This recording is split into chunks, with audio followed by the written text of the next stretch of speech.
set. Go.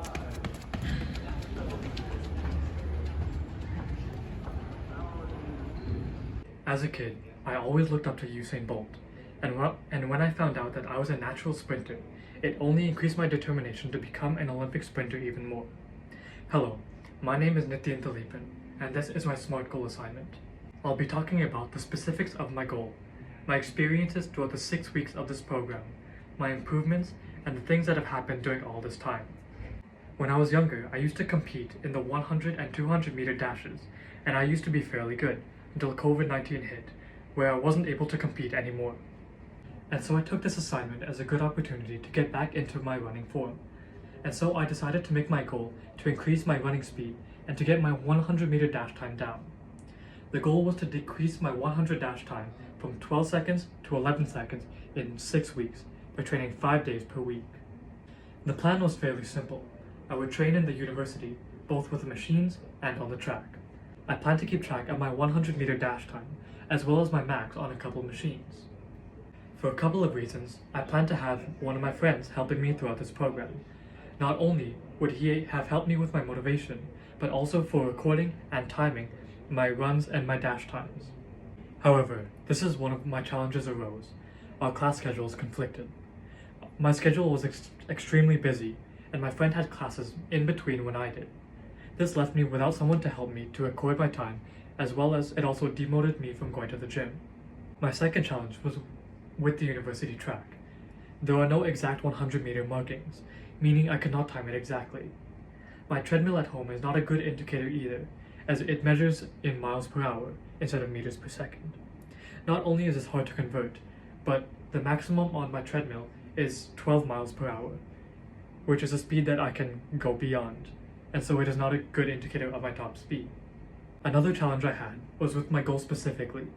I based my goal around the times that I had when I ran and competed consistently.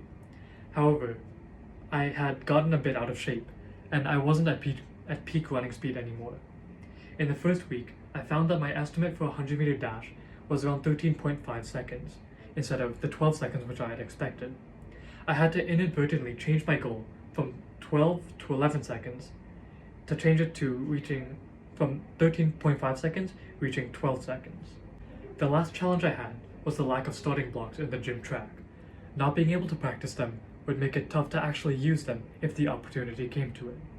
Also, it slows down your time by quite a bit, usually about a second from what I can estimate. To overcome my first challenge of my friend not being able to make it to my training sessions, I had to cover it myself. Although it was a bit awkward, I would place my phone down and record a run, or even carry it myself. If I wanted to time myself, I would have to hold my phone and start and stop at the beginning and end of each dash. To make up for the second challenge, which was an exact 100 meter marking on the track, I had to approximate 100 meters. On a sign in the FLC, it says that 5 laps around is 1 kilometer, meaning that 1 lap is around 200 meters, and so that would mean that a half lap is 100 meters. If I started at the straightaway, it would add a couple more meters, about 10 to 20 approximately. So using these measurements, I timed around approximately a 110 meter dash at 13.95 seconds. On the same day, I timed myself running along the straightaway alone. My friend and I measured it for about 75 meters, and I did it in 9.74 seconds. Both of these gave me an average of around 7.88 meters per second. At the end, I did the same 75 meter distance, and I completed it in 8.78 seconds. This means that my average speed went from 7.88 meters to 8.54 meters.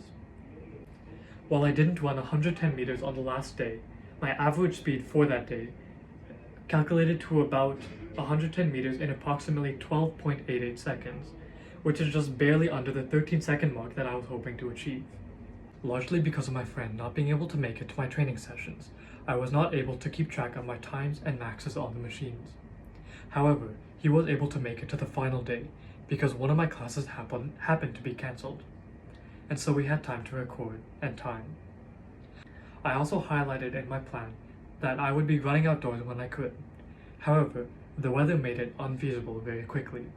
Even before the heavy snow, it was slowly getting too cold to effectively run outdoors, and so I had to switch to running in the track at every training session.